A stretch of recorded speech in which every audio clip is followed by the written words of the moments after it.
महाराज की जय। 16वां अध्याय। हाँ। राजा पृथु ने कहा, नारद जी, यह तो आपने महाप्रभु शंकर की बड़ी अद्भुत कथा सुनाई है। कृपा कर आप यह बतलाइए कि उस समय राहु उस पुरुष से छूटकर कहाँ गया। जब राजा पृथु ने देवर्षि नारद से ऐसा प्रश्न पूछा तो देवर्षि ने कहा, उससे छूटने पर वह बर्बर नाम से विख्यात हो गया और मानो नया जन्म पाकर उसने अपने आपको धन्य माना तथा वह धीरे धीरे जलंधर के पास गया। वहां जाकर उसने शंकर जी की चेष्टा कही। उसे सुनकर दैत्य राज को बड़ा क्रोध आया और उसने सब दैत्यों को सेना सजाने की आज्ञा दी। काल नेमी और शुभ निशुभ आदि सभी महाबली दैत्य तैयार होने लगे। एक से एक महाबली दैत्य करोड़ों की संख्या में निकलकर युद्ध के लिए संबद्ध हो गए। महाप्रतापी सिंधु पुत्र शिवजी से युद्ध के लिए निकला। उसके आगे महर्षि शुक्र और छिन्न सिर राहु हुआ। फिर तो उसी समय जलंधर का मुकुट खिसक कर पृथ्वी पर गिर पड़ा। आकाश में मेघ छा गए और बड़े अपशकुन हुए। उधर इंद्र आदि सब देवताओं ने एकत्र होकर कैलाश पर जाकर शिवजी के पास पहुंचकर सारा वृत्तांत कहा और यह भी कहा कि आपने जलंधर से युद्ध करने के लिए जो भगवान विष्णु को भेजा था वह उसके वशवर्ती हो गए हैं तथा लक्ष्मी सहित जलंधर के अधीन होकर उसके घर में निवास करते हैं।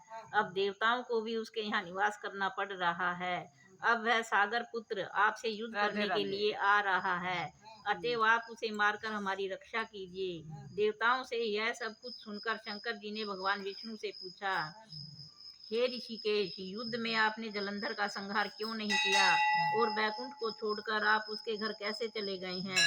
यह सुनकर भगवान विष्णु ने हाथ जोड़कर नम्रता पूर्वक शंकर से कहा, उसे आपका अंशिवा लक्ष्मी का भाई होने के कारण नहीं मारा है। वह बड़ा ही वीर व देवताओं से अजय है। मैं सत्य कहता हूँ कि उसे कोई भी नहीं मार सकता।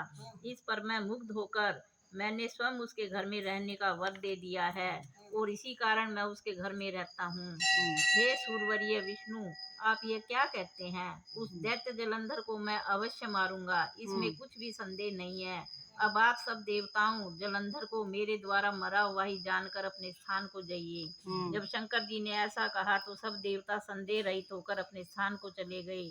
ठीक उसी समय पराक्रमी जलंधर अपनी विशाल सेना के साथ कैलाश पर्वत को घेर कर सिंहनाद करने लगा। दैत्यों के नाद और कोलाहल से शिवजी क्रुद्ध हो गए। उन्होंने अपने नंदी आदि गणों को उसके साथ युद्ध करने की आज्ञा दे दी। कैलाश पर्वत के समीप भीषण युद्ध होने लगा।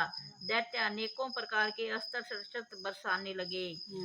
मेरी मृदंग शंख और तीरों तक्र हाथी घोड़ों रथों के शब्द से पृथ्वी कांपने लगी। युद्ध में कट कर मरे हुए हाथी घोड़े और पैदलों का पहाड़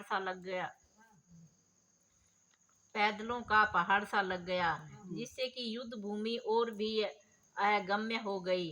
दैत्यों के आचार्य श्री शुक्राचार्य जी अपनी मृत संजीवनी विद्या से सब दैत्यों को जिलाने लगे। यह देखकर शिवजी गण व्याकुल हो गए और उनके पास जाकर सारा वृत्तांत सुनाया। उसे सुनकर भगवान रुद्र के क्रोध की सीमा न रही। वे अपने भयंकर रूप से दिशाओं को प्रज्वलित करने लगे। फिर तो उस समय उनके मुख से एक बड़ी भयंकर कन्या उत्पन्न हुई जिसकी दोनों जंघाएं ताल वृक्ष के समान थी। वह युद्ध भूमि में जाकर सब असुरों का चर्बन करने लगी। तब युद्ध भूमि में इस प्रकार विचरते हुए वह शुक्र जी के समीप पहुंची और उन्हें शीघ्र ही अपने उदर में विलुप्त कर लिया। फिर स्वयं भी अंतर्धान हो गई। शुक्र के गुप्त हो जाने से दैत्यों का मुख मलिन पड़ गया और वह युद्ध भूमि छोड़कर भाग खड़े हुए। इस पर उनके शुभ निशुंभ और काल नेमी आदि सेनापतियों ने अपने भागते हुए वीरों को रोककर शिव गणों पर बड़ा कठिन प्रहार करना आरंभ किया और ऐसा ही शिवजी के नंदी आदि वीर गणों ने भी, जिनमें गणेश और स्वामी कार्तिकेय भी थे, अपने गणों को रोक रोक कर दैत्यों से भीषण युद्ध करना आरंभ किया। बोलो कार्तिक महाराज की जय, बोलो विष्णु भगवान की जय, बोले